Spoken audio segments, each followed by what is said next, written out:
But sometimes I have to ask myself this question. It's true that to us his imaginings are nothing but the inventions of a busy mind. But to him, there simply is no other reality. Furthermore, he is happy there. So why, I ask myself, why in the name of healing him must we drag him painfully into the world of our own reality? Doctor's Memo. Prologue. Girl. It looks kinda like milk. Laura's face stretched into a smile. She began to laugh as her bright enamel-white teeth peeked from behind her small lips. The town was shrouded in a thick fog that blurred out everything into white, as if she were in some sort of magical land. Sometimes Laura liked to think that some scatterbrained god had carelessly dropped his cup and spilled his morning milk all over the place. The mysterious atmosphere could be a sign that there was fairies or something hiding out there. The thought made Laura's heart tremble with excitement. Although usually precautious, the 8-year-old girl jokingly began to hop and skip along, her skirt fluttering behind her. Slowly and smoothly the fog flowed and drifted through the air. "Come on, hurry up! I'm gonna leave you behind," Laura shouted over and over again, calling out to her easygoing friend. She and her companion were here because they were on a journey to find their friends. Only he was fat and a bit thick-headed. Sometimes all he did was mope around and he always seemed to be scowling. But Laura didn't care too much. More importantly, she wanted to see that person again soon. The person who gave her that letter. Chapter 1. Beckoning Town. On the other side of the dirty clouds was a vision of himself. Reflected in the mirror was his own face, hard and stiff as if it were the face of a corpse. Actually, I guess I am dead, James Sunderland thought. My heart as good as dead anyway. He wasn't filled with a sense of loss, he just felt like his life wasn't worth living anymore. He had become indifferent. Work, free time, none of it really mattered anymore. Even the strong scent of ammonia that permeated the filthy room couldn't catch James' attention. The dirty urinals caked with a yellow moss-like substance. The sticky wet floor that soaked into the sole of his shoes. None of it brought a flicker of emotion. Rather, the only suitable substitute for him would be an actual zombie. "Mary, could you really be in this town?" he asked of James in the mirror. He had doubts about the incident. Did it really even happen? But with his hands on the sides of the wash basin, he peered into the mirror. Despite his attitude, he did feel a bit revitalized. He shook his head and brushed the bangs from his face, like waking from a delusion. He knew it was really true because it came in a letter. He stepped out of the gloomy place and into the cloudy sky. The public restroom could not compare to the brightness that awaited him outside. A damp wind brushed James's cheek. Across the parking lot was the vast Toluca Lake, mist dancing on its surface, stretching over the entire scenery. In my restless dreams, I see that town, Silent Hill. You promised you'd take me there again someday. But because of me, you were never able to. Well, I'm alone there now, in our special place, waiting for you. There was no doubt that Mary had sent this letter. It was written in her familiar handwriting. 3 years ago, he had spent a holiday with her in this small town. And now James was here again, alone. His car sat in the corner of the small parking lot, engine at rest. Even though it was in perfect working order, it wouldn't be of much use anyway. The highway was the real problem. The tunnel at the far end of the parking lot that led to the town of Silent Hill was blocked off because of construction work. There was no way around the heavy, unbreakable fence that blocked the entrance. There was no choice but to go another way. After retrieving a map of the town from his car, James descended a stairway at the edge of the parking lot. With each downward step, the fog thickened. By the time he reached the lake's shore, his entire field of vision was shrouded in white. More and more, James was beginning to feel an unnatural, suffocating feeling. However, even in this oppressive atmosphere, his mind was occupied by the thoughts of Mary and the letter. Somewhere far off, a dog was barking like crazy, but he ignored it. He sank into a grave mood, stomping the ground as he continued to walk. The letter certainly had Mary's name written on it. What a foolish, impossible idea. His brow furrowed and he shook his head in disbelief. It couldn't be true. Because his wife, Mary, had died 3 years ago. Because of her illness. It was like some sort of cruel joke, conceived by a particularly malicious person. A joke played to mock James even though he was still heartbroken and grieving. Maybe it was one of his neighbors. Or perhaps it was one of his co-workers. At any rate, after he lost his wife, James took to drinking and began to conceal his sorrow with outbursts of anger. It affected everyone around him to the point that his co-workers didn't want to put up with his sullen behavior. Before long, he was treated like a troublemaker, and for that reason, he could easily see how someone could hold a grudge against him. Extending along the lake, the end of the path was surrounded by trees and a dense fog.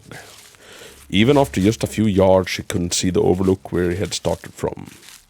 At the head of the valley, the mist also hid Toluca Lake's magnificent scenery. But James couldn't care less.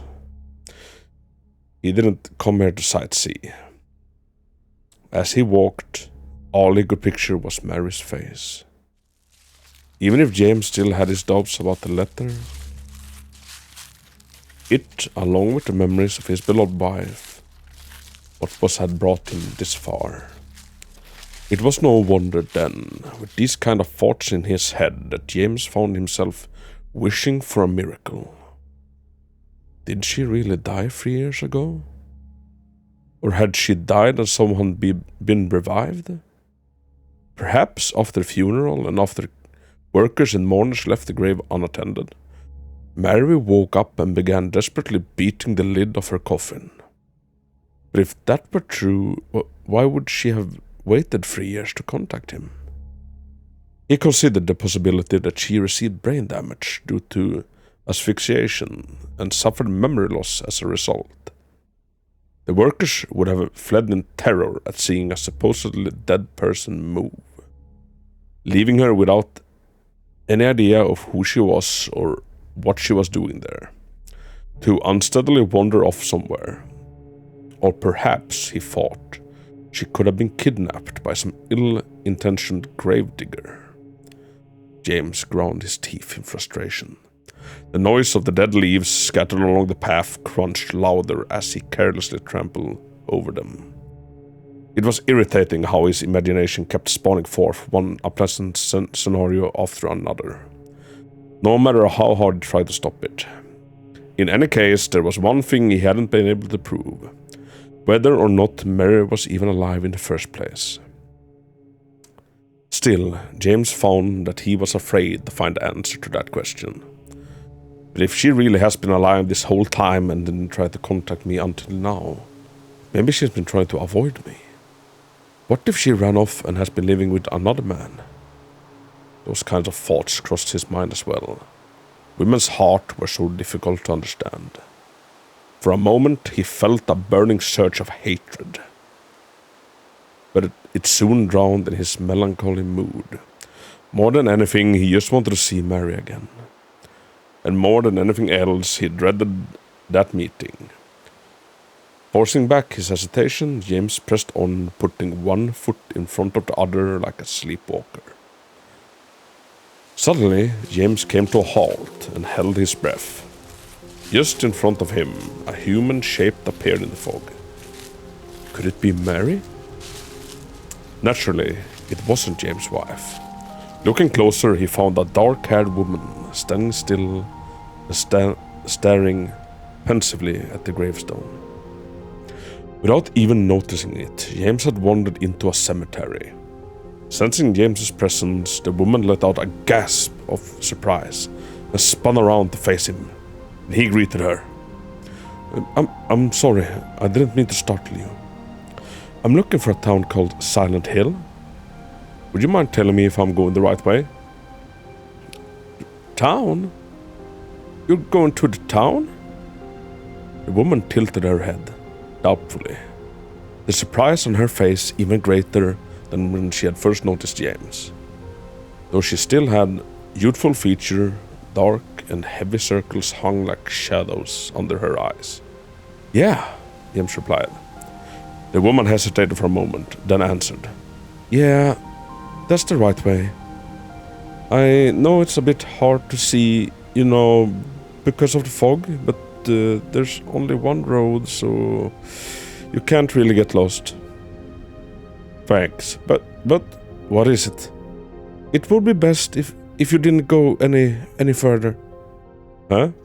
Because that town is a strange place. I can't really explain it well, but it's dangerous there. Just because of all this fog? Well, it's not just the fog. It just is. What was she thinking of that made her words seem so heavy? It didn't look like she was going to say anything else, so it seemed pointless to try and get the answer from her. I got it. I'll be careful.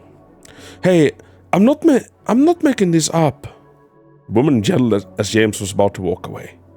I came to this town because I need to find my mama. I haven't seen her in a long time, and this town, her voice was hysterical. James wasn't sure what made the woman who had barely spoken above a whisper scream like this. Clearly she had some issues to work out.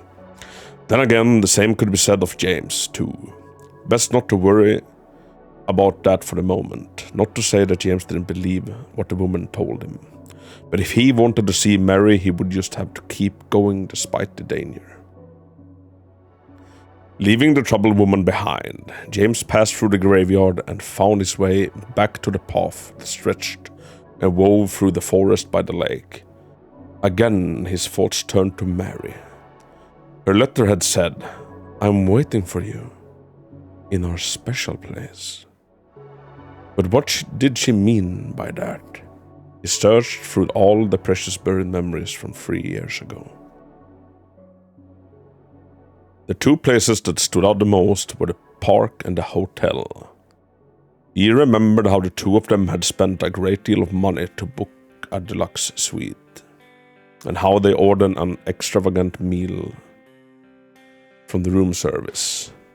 One day, while they were strolling around the town, they happened to find the park by the lake. The couple had sat down on a bench together, watching the boats sail back and forth over the shimmering waters. They ended up staying there all day, just enjoying the scenery and each other's company. The question remained, was Mary waiting for him at the park or the hotel?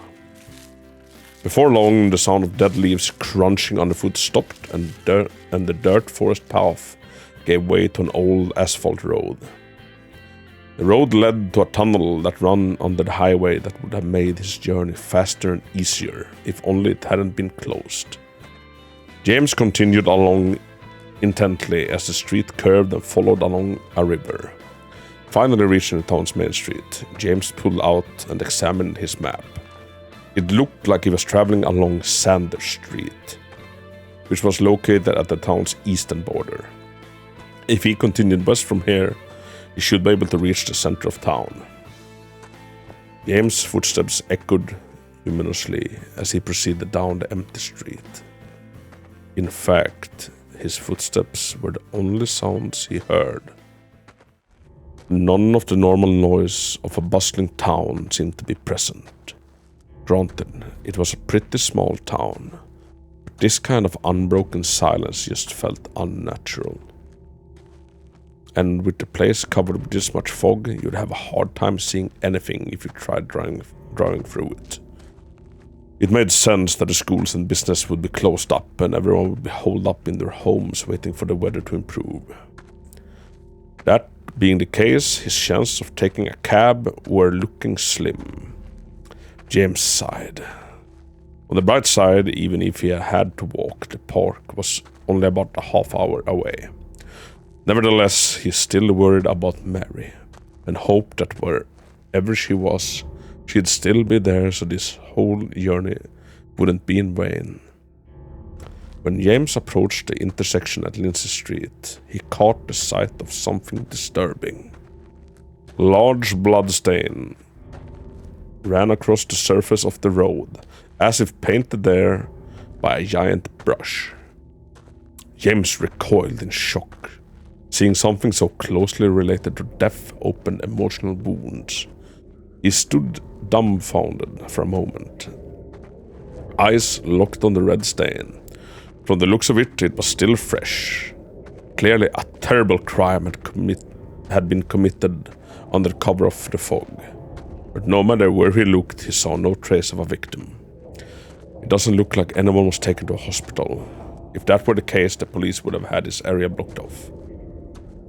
His thoughts were interrupted by the sound of footsteps, like bare feet slapping against the pavement. Looking ahead, James spotted a blurry human figure staggering off into the depths of the fog. Hey!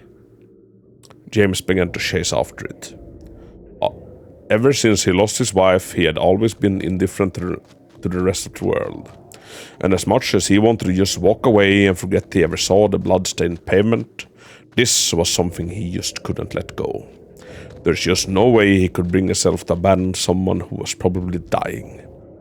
Given the amount of blood the person left behind, this guy is probably some kind of thug who got in a fight and was now wandering around town, half-conscious and badly bleeding. And apparently without his shoes too. No matter how much James yelled and called, the fleeing figure would not stop. Maybe the person mistook him for his attacker? Despite the figure's staggering gait, he moved very quickly, and the distance between them grew more with every step. As he fled, a trail of speckled blood was left on the road behind them, going north to the end of Lindsay Street, then turning sharply right. The trail then continued in a northeastern direction to Nathan Avenue, the main road that led out of town.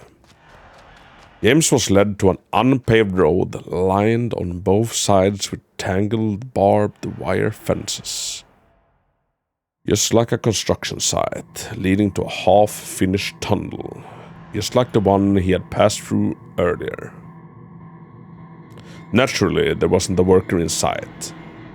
The figure he had been chasing was nowhere to be found as well. Suddenly, a loud crash echoed from the tunnel entrance. Though this place was clearly meant to be off limits, the only thing blocking the way was some scrap wood nailed to the tunnel entrance to form a crude barricade, which was easy enough to slip through. On the ground sat a small pocket-sized radio. It probably belonged to one of the construction workers, so he could listen to music while he worked. But why would he leave it behind? James flicked the on switch, and instantly the radio let out a deafening blast of white noise. which not only hurt his ears but seemed to hit a strange nerve as well. At that moment, an unreasonable but compulsive idea echoed through his mind. I haven't touched the volume, but the static is getting louder. The sound of feet walking over rubble and debris steadily moved closer. Out of depths of the tunnel emerged a staggering figure. James started to worry as it became clear that this was certainly the thing that led him here. But whatever the thing was, it sure as hell wasn't human. The creature's arm seems to be fused to its body with mottled, rotting flesh, and it completely lacked eyes, a nose, a mouth, and anything that could possibly identify it as a person. It stumbled forward drunkenly, while its upper body twitched and writhed in a strange dance. It didn't seem to be injured, so how the heck did it leave a trail of fresh blood? Clearly, this wriggling monster wasn't the victim, but the assailant. His whole body shaking, James began to slowly retreat, terrified as he was. He was more concerned about letting the thing get anywhere near him. He wanted to escape. He wanted to run away. It would be easy to just turn around, climb back through the barricade and run. But he didn't. Turning around, he ripped an old board from the barricade, and full of vigor and rage, prepared to use it as a weapon. Why he had chosen to do such a reckless and stupid thing, even he didn't know. He just couldn't stand letting that twisted creature exist anymore. He couldn't leave a dangerous monster to wander around and cause more harm. However, the true reason he hated this thing had nothing to do with any sense of justice. It was just disgust. Gathering up all of his strength, James swung the plank, aiming for the riding monster's head. The creature recoiled, and despite not having a mouth, let out a piercing screech.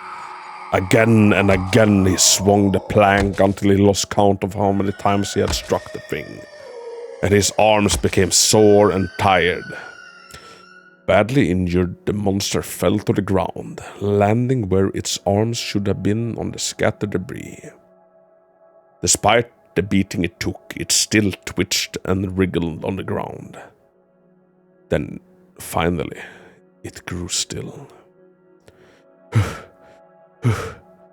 Is it dead? Just to be safe, James nudged it with his wooden board. No sign of movement. Now that it was lying on the ground and in a pool of blood like this, it looked more like a slimy slug than a human being. Its featureless face was smashed pretty badly, and it was leaking spinal fluid everywhere. There was no doubting it. The horrible creature was finally dead.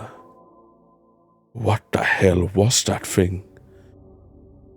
No matter how he looked at it, no matter how he tried to rationalize the existence of that monster, nothing made sense. Could it be some kind of crazy screwed up test subject that escaped from a lab? He toyed with the similar possibilities in his head. He tried as hard as he could to believe them. James shook off the useless guesses and tossed aside the blood-soaked plank.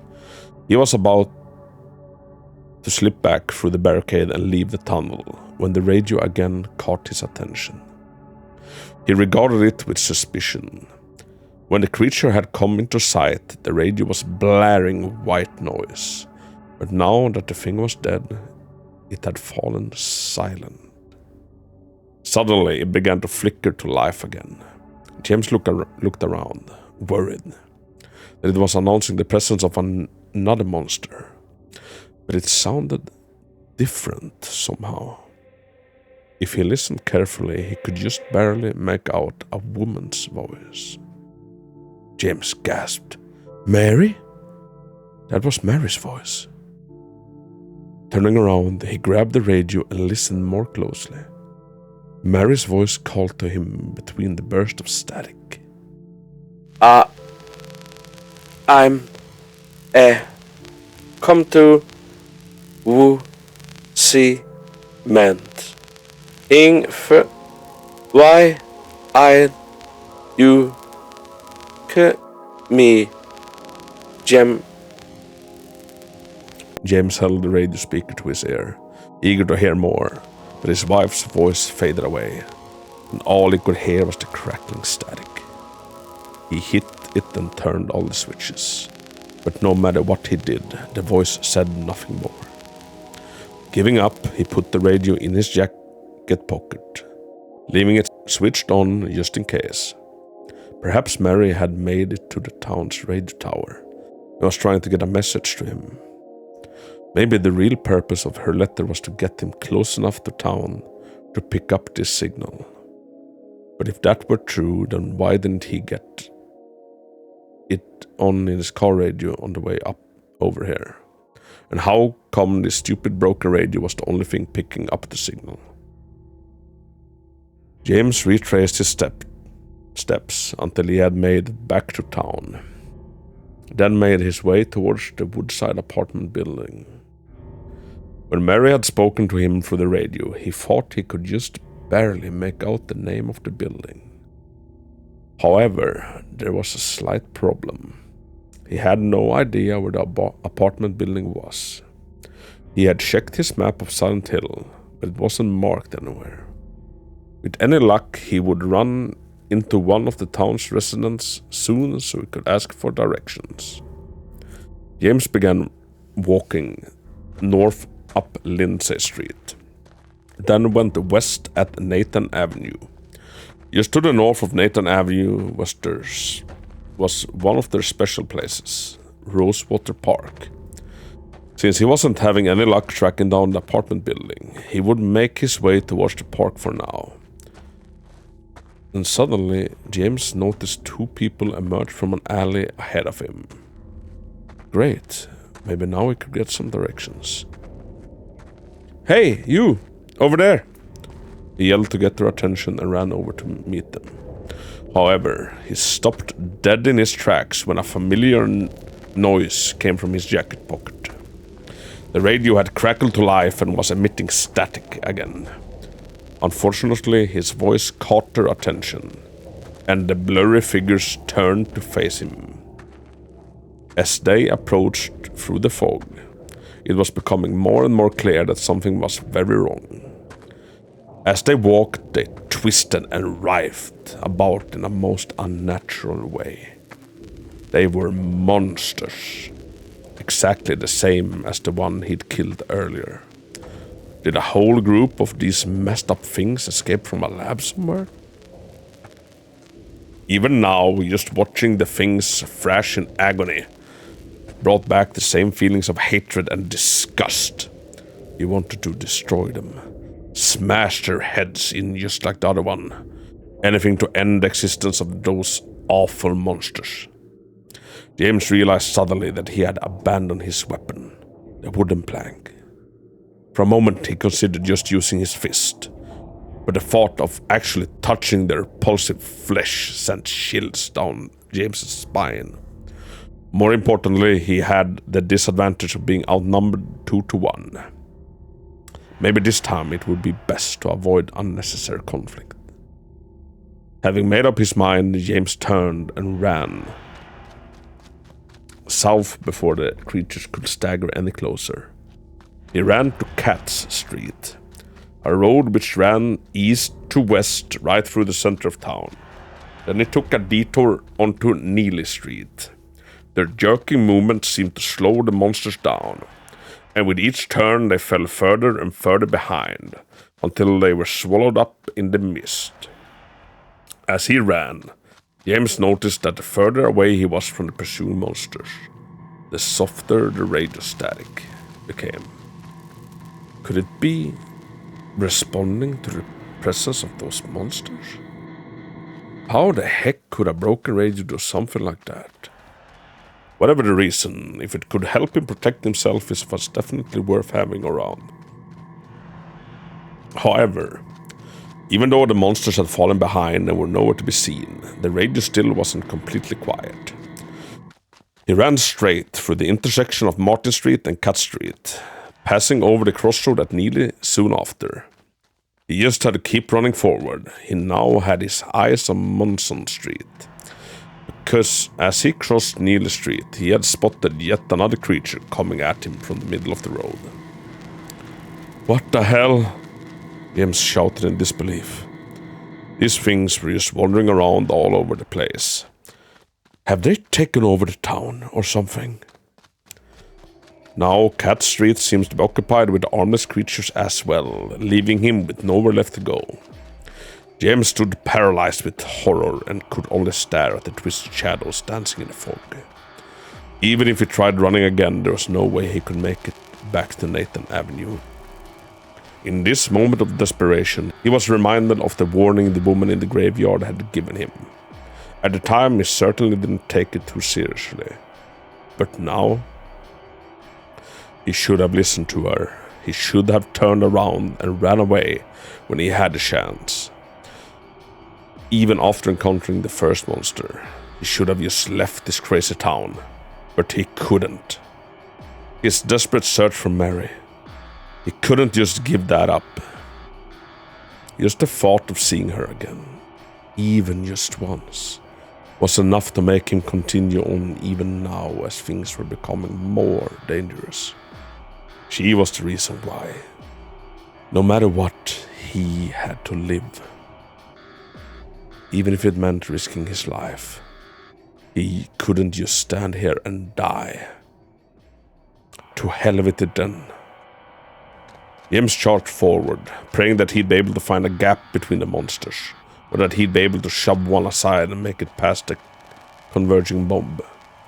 The moment he approached the first twisted body, the fog seems to change color before his eyes, and his mouth and nose began to burn with an acrid, rotten smell. Having momentarily lost focus, he ran straight into one of the monsters and was sent sprawling in the other direction, hitting the pavement hard.